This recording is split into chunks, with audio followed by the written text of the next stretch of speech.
Chapter 5 Javi. In the sudden stillness, Javi's ears roared, and the light was blinding. His seat was tilted, and something clung to his face, smothering him. When he tried to push it away, it snapped back against his mouth.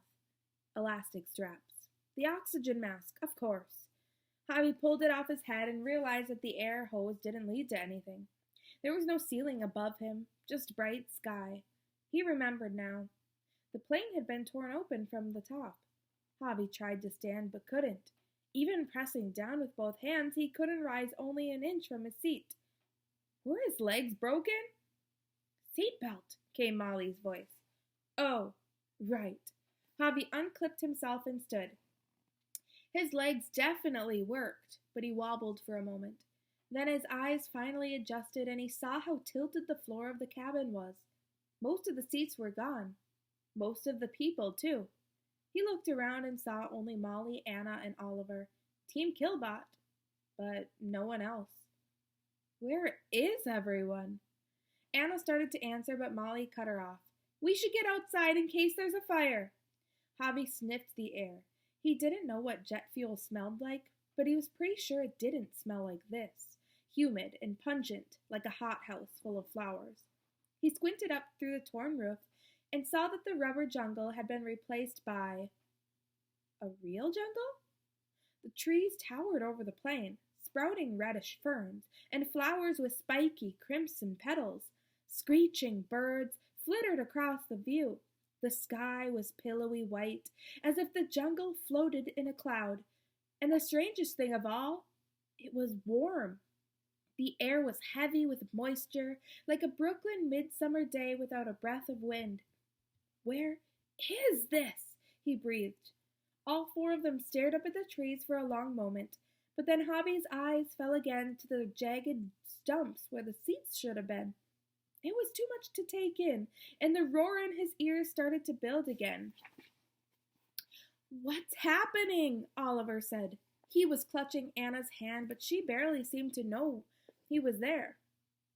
Why aren't we freezing to death? She asked. The rest of Team Killbot looked at Molly, like they usually did when an insolvable problem presented itself. I don't know, she said. We're not going to figure it out in here, especially if the plane blows up. She pointed at the emergency exit. A tremor of relief went through Javi. Anything was better than standing here, contemplating the missing seats that stretched out like rows of broken teeth around them. They picked their way across the torn and tilted floor of the cabin.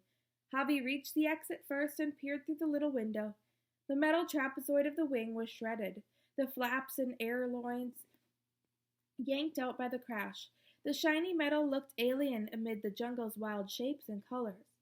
He glanced at the diagram over the emergency exit, then pulled on the big red handle.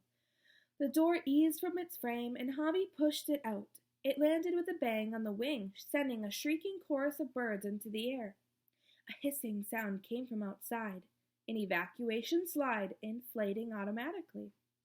Javi stepped out carefully. Wet, red fronds lay scattered across the metal, and the wing had huge dents along its forward edge. It had sliced through trees while skidding to a halt. From out here, Javi could see a path of destruction stretching back along the landing path. Pieces of wreckage, strewn luggage, broken trees, but no bodies anywhere. 500 people just gone. Javi, keep moving, Molly murmured. The evacuation slide had taken only seconds to inflate. It was chubby and bright yellow like something from a bouncy castle, but it worked. A minute later, the four of them were on the ground, which was soft with a thick undergrowth of red vines. The whole jungle seemed tinged with red, and every inch of it was alive.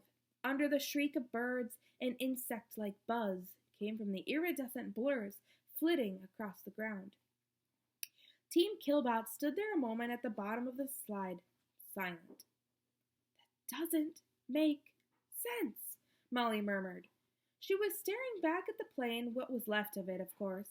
There was no tail section, just a jagged tear about 40 feet behind the wing.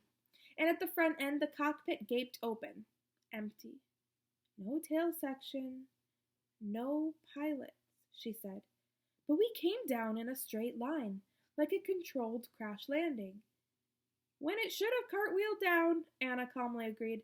We should all be dead. Oliver's hand dropped from hers as he pulled away.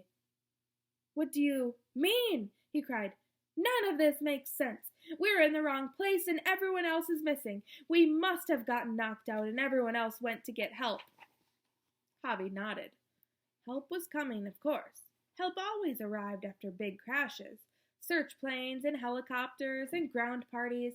Airliners constantly updated their position with air traffic control. They didn't just disappear. But why would everyone leave the plane? Molly asked. Hundreds of people wouldn't just march off into the jungle. They didn't leave, Anna said. They were taken.